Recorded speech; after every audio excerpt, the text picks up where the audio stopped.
Yo, what's good? This your boy Derek Branch, your SportsView360.com, covering the New Orleans Saints. And today we're going to talk about this draft grade that um, was given to the Saints on how in regards to how they performed during the 2025 NFL Draft, given by Pro Football and Sports Network. They give the Saints a C for what occurred um, over the last, 24 to 48 hours in regards to the draft. As many of you already know, they drafted Kelvin Banks with the ninth overall pick in the first round, followed up by taking Tyler Shuck, the quarterback out of Louisville. Quarterback that he's he's been in college football for 7 years, but only had one full season of where he he put everything together and was healthy.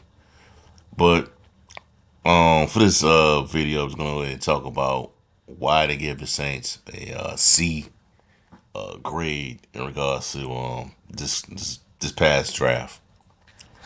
So full draft grade C for the Saints. The vision is sound, but the execution is open to questioning.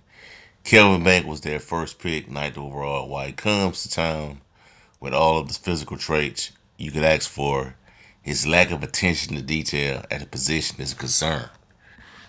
That's not to say that he will be a bust, but in drafting a centerpiece offensive lineman ahead of securing a long-term solution to the QB position, you need him to be a massive hit, and it's fair to question if we will see that. Speaking of the quarterback, Tyler Shuck was a much talked about second round selection.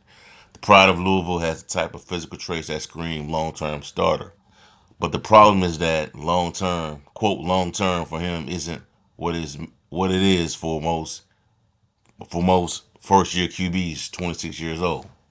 If the team commits to him this season, taking a cautious approach with Derek Carr, then this grade will move closer to a B. But without clarity to his 2025 role, an older prospect comes with plenty of roster building risks. All right, so there you have it.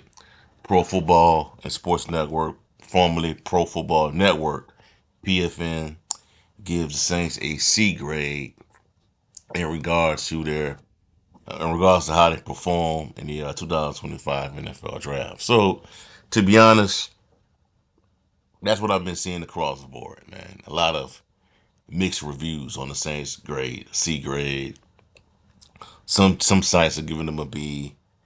Some draft analysts out there are commending the Saints for how they acted in this past year's draft. It is what it is to me.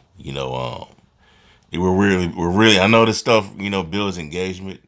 Talking about draft grades and all that, and ranking the teams based on how they drafted, and power rankings and things like that. But a lot of this stuff is to build engagement.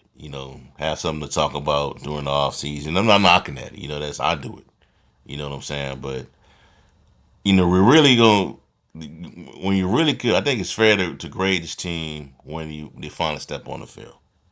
That's when you really can draft the rookie class, and you can grade the rookie class and analyze how they perform. It's when they actually play a down of football. They haven't even done that yet. They haven't even got the OTAs yet. They haven't even got the Saints training camp yet. You know, but kind of interesting that they put that up. They wrote that about Calvin Banks as a player that has a lack of attention to detail. I mean, if that's the really the case, then why did they took him at night overall?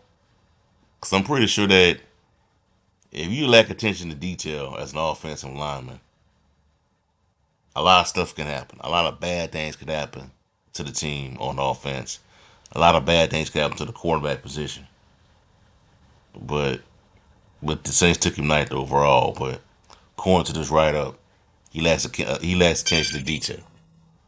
I don't think that that's enough to. I don't think that's the Saints have to find more, have to know more about this guy than him having the lack of attention to detail.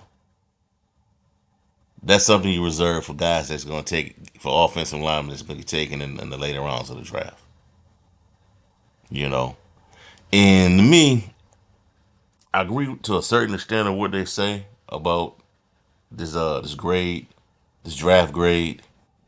But my thing is, I will give the Saints a B. If I did have to do a grade, I will give them a B because of how they conducted themselves. Mickey Loomis, you know, he did not try to move up in the draft. He didn't trade away any picks. He didn't try to he didn't try to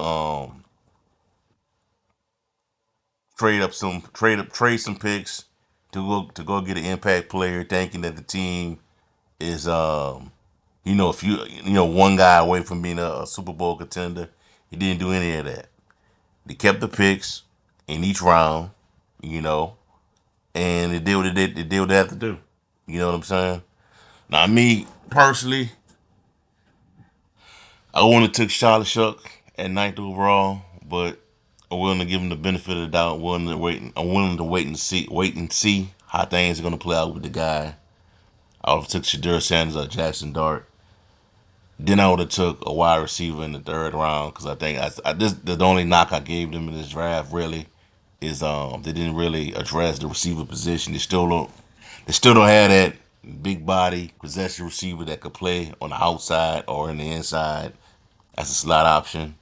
So kind of dang them on that. But other than that, man, I think the draft was solid, man. I think it was solid. I like that. I like the fact that they addressed the defensive side of football because that's the side of the ball that needs the most work. It really does. You know what I'm saying? I think on offense, I think he has a base. To me, right now, he has a base of what they could use this season with guys like you got your Alvin Kamara coming back.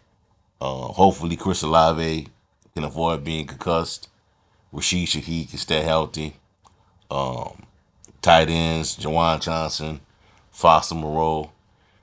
You got a formidable core on offense for the most part. It's just that your defense is where you're starting to see a lot of guys get up there in age. Demario Davis. He's still playing at a high level, but you never know when father time could creep in. Cam Jordan, he may have like a 1 year left, or this could be his last year.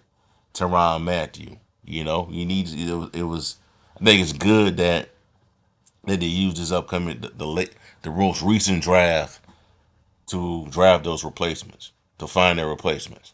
And one thing that this class have in common is that they a lot of these players are high character guys.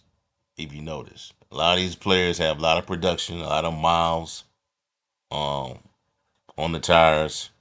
Played a lot of games, I believe. Danny Stutzman, that's the linebacker out of Oklahoma, I believe has over 400 tackles in program history. Devin Neal is the Kansas Jayhawks all-time leading rusher. Put some really good numbers up, over 1,200 yards, and making back-to-back seasons. So a lot of productive players in this class. Players that have played at least 3 to 5 years in college football.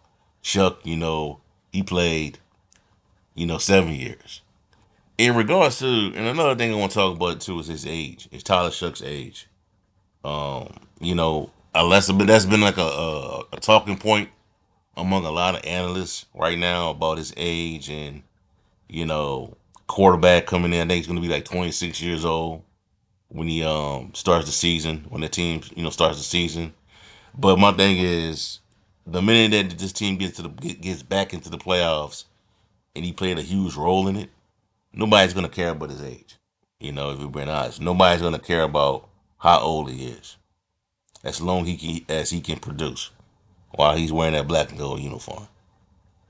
That's all that matters. You know what I'm saying? So I'm not. That's not. That's like the least of my concerns with Tyler Shuck, man. The least. My thing is, given that he has an injury history, is that going to translate into the NFL? You know what I mean? Because that even though like he's good, but but he can't stay healthy. Because if that happens, that's gonna hold us back. That's gonna hold the Saints back. You know, and the team has already had Pelicans included. It's already had its share of hurt stars. You know, so that's just my only concern. My major concern with Tyler Shuck is his durability. But I'm willing to wait and see how it's all gonna play out, man. Clearly not a finished product, not a finished product, but we'll see how it all play out, man. I'm gonna have a separate video, talking about him in the future, sometime this week. But Saints draft grade is a C given by Pro Football Network. I think personally, I will give him a B just based on how Mickey Loomis and the rest of the Saints brass conducted themselves. They stayed put, didn't move up in the draft, didn't trade future assets, and stayed put and got 9 players. Got 9 picks and got 9 players. And hopefully, at least we could get like 4 or 5 of these guys to be starters this upcoming season. Hopefully, or impact players. So we'll see how it all play out. But that's all I have for y'all for right now. Give me a like, comment, subscribe to the channel. Let me know how you feel. Do you think the Saints deserve a C for how they conducted themselves during the 2025 NFL Draft? Or should the grade be higher? And check out SportsView360.com for the latest content on the New Orleans Saints organization and much more. Have a blessed night. Peace. I'm out.